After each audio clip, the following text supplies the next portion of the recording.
Our next report is from the House of Representatives, where a committee met with ministry officials on the construction of the East-West Road. Members of the House of Representatives Committee on Niger Delta, officials of the Niger Delta Ministry, and some construction companies all gathered in the House of Representatives. They are gathered to discuss the East-West Road contract. The minister said work is progressing well on the road. The overall project completion at the time of transfer from the Federal Ministry of Work in 2009 was 10%. The overall project completion as at the end of last month, which is the month of August 2014, is about 79.42%. This progress has, however, been marked by some challenges. The challenges we have: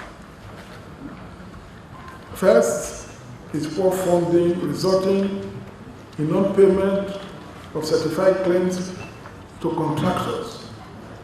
That is the first major challenge. Then there is partial release of yearly budgetary provision. And in most cases, these releases don't come not just as when due, but also not at the proper season when the monies are mostly needed, in particular when we are speaking about road construction works. Then dwindling of budgetary provision and insecurity. We are all aware of the global climate change, which is now resulting to shorter dry season period for construction work.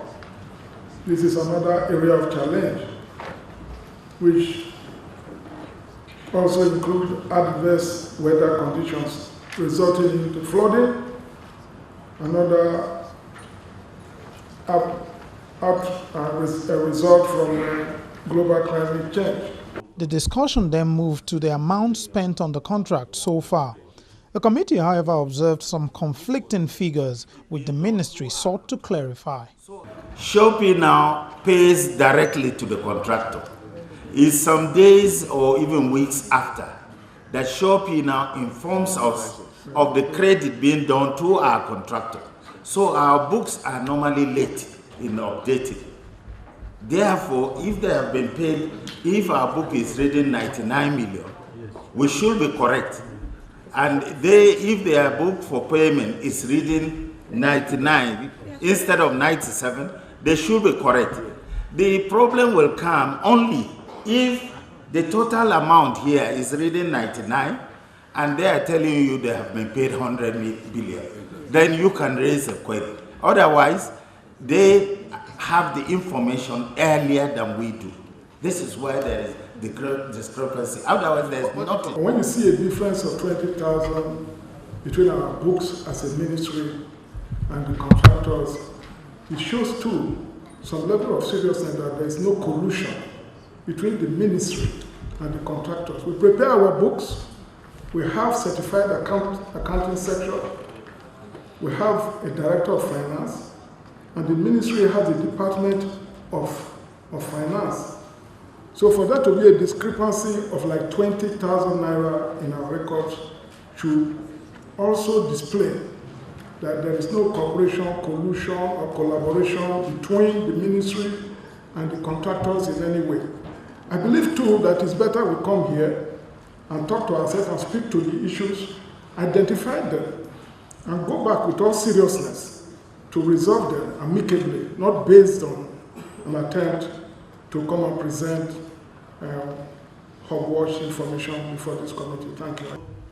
We will give Sestraco and the ministry the opportunity to go and reconcile their figures, because these issues are very, very important. Because if we don't reconcile, the ministry will pay, when they will give you final payments, they will pay extra 600 and something million, which is a drain on the finances of the country. We will allow that to happen. So go and reconcile your figures.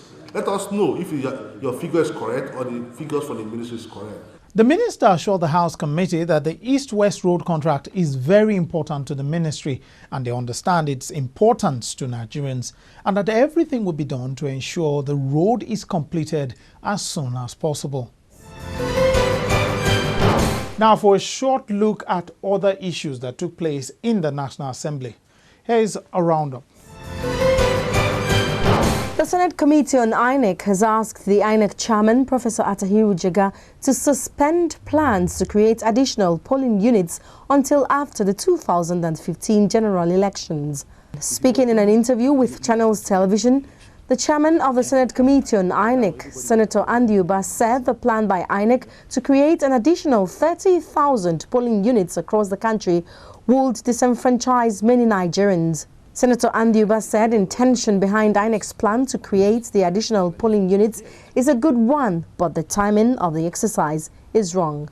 The logistics of them trying to explain to people where their new polling units will be, it will not be an easy thing to do, and it's not easy for them. They have to, it must be a continuous thing, and do they have the logistics to do that for 3 months? It's not possible. You know, so it will be difficult. But if it was done immediately after 2011 election, then we have time. By now, everybody would have known where their polling units are. You know, so if you come to a polling unit and then you stand there at the end during accreditation, your name is not there. Your name has been moved to a different polling unit. You know, you will be frustrated and leave. So what they did, like I said, is right. There's nothing for people saying that he must have an agenda or whatever. No, there's no agenda. Because if you go through the paperwork and what he gave us on it, and his explanation is there, it's very clear. What they did is right. But the problem is that the timing is completely wrong. Meanwhile, the Inspector General of Police, Suleiman Abbas, says he hopes the police force will get the much-needed support to enable the agency perform its duties during the forthcoming general elections. The police boss made this known when he paid a visit to the Speaker of the House of Representatives, Aminu Tambuwal, at the National Assembly in Abuja.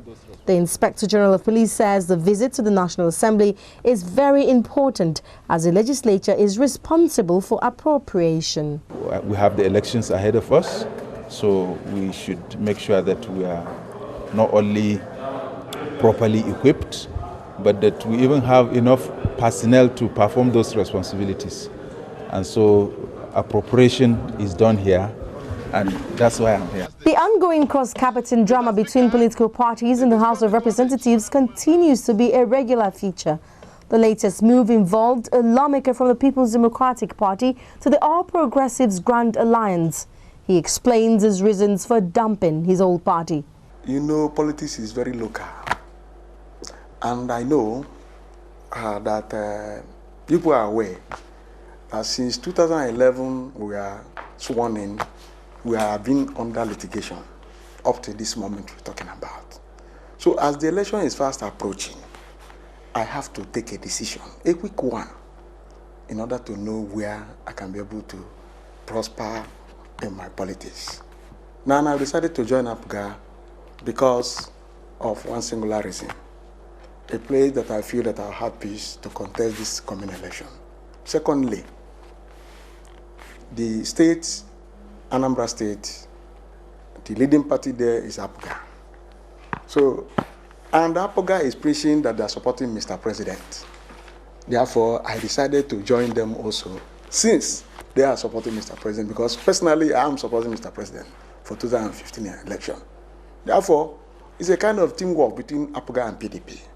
So I decided to pinch tent with APGA in order to foster that arrangement of Mr. President and at the same time to look for my future too. I have no problem with my party before now, only that I said it and I said it again, that APGA is the ruling party in Anambra State, and at the same time, they are also supporting Mr. President. I'm looking forward to seeing that because I've been under litigation throughout since 2011 till today.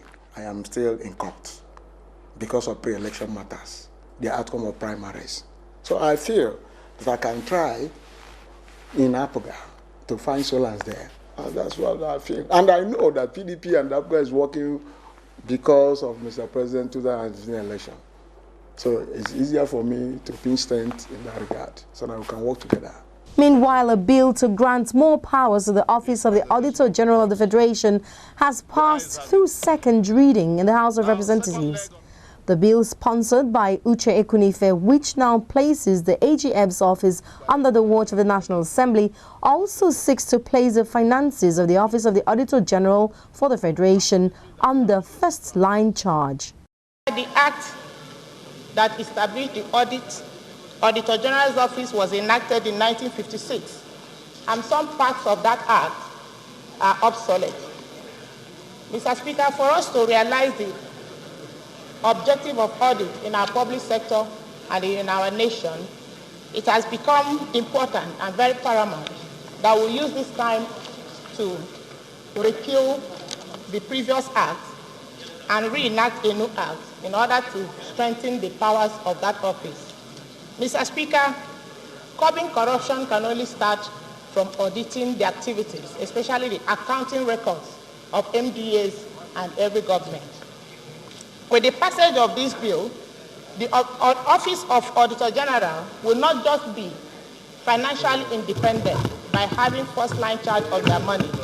They will also have some administrative independence by ensuring that they hire and fire and also discipline their own staff. And this is what is obtainable in most African countries and in some developed countries.